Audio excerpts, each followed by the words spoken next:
चंपकवन नाम के जंगल में चिड़ियों का एक छोटा सा परिवार रहता था, जिसमें मम्मा चिड़िया, पापा चिड़िया, टुनटुनी और उसकी छोटी बहन रहा करती थी।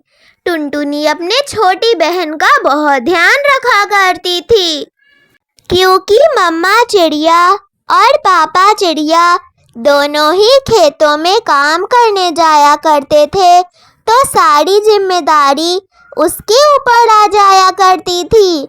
इसलिए वो अपनी छोटी बहन का बहुत ध्यान रखा करती थी।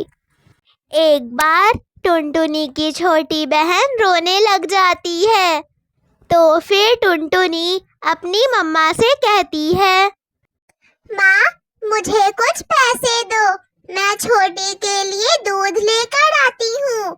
दूध खत्म हो गया है, इसलिए वो रो रही है।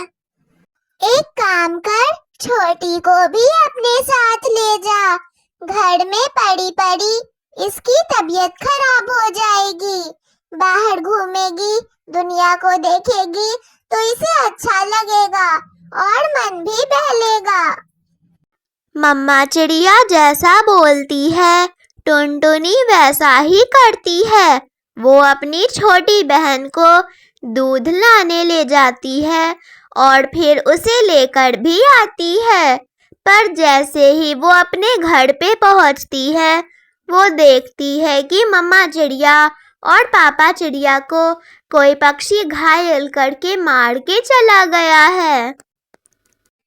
माँ, पिताजी, उठिए, देखिए, मैं छोटी के लिए दूध ले आई। उठिए माँ, पिताजी, कृपया करके उठिए। मम्मा चिड़िया और पापा चिड़िया की मृत्यु की सबको जानकारी मिल चुकी थी। इसी तरह समय बीतता गया। कुछ दिनों में टुनटुनी के घर का सारा अनाज भी खत्म हो गया। इसी तरह वो अपने खेत में भी गई, पर बहुत दिनों से खेत का हर फसल सूख गया था और सब कुछ खराब हो गया था। अब मैं क्या करूं? खाने को कुछ है नहीं घर में। छोटी एक दिन से भूखी है और माँ बापूजी ने जो भी फसल खेत में लगाई थी वो सूख गई है। अब मुझे नई फसल लगानी पड़ेगी अनाज के लिए। टुनटुनी 2 दिन लगातार खेत साफ करती है और उसके बाद फसल लेने अपने घर जा रही होती है कि तभी उसे बीच रास्ते में उसका दोस्त मिल जाता है। अरे टुनटुनी, क्या हुआ? इतने दिनों से तुम्हारी बात भी नहीं हो रही और तुम इतनी परेशानी में भी दिख रही हो। क्या हुआ? कुछ समस्या है क्या तुम्हारे साथ?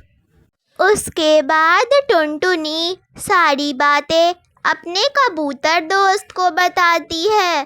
फिर उसका दोस्त उसे जादुई अंडे के दाने देता है और बोलता है, टुनटुनी, तुम ये अंडों के बीज ले जाओ।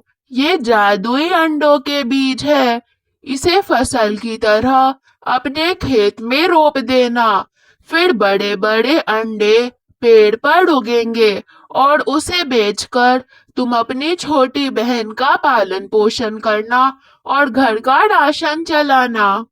जैसा कबूतर कहता है, टुनटुनी वैसा ही करती है और उसके खेतों में अंडों की फसल हो जाती है और वो उन अंडों को बेचकर बहुत सारे पैसे कमाने लगती है।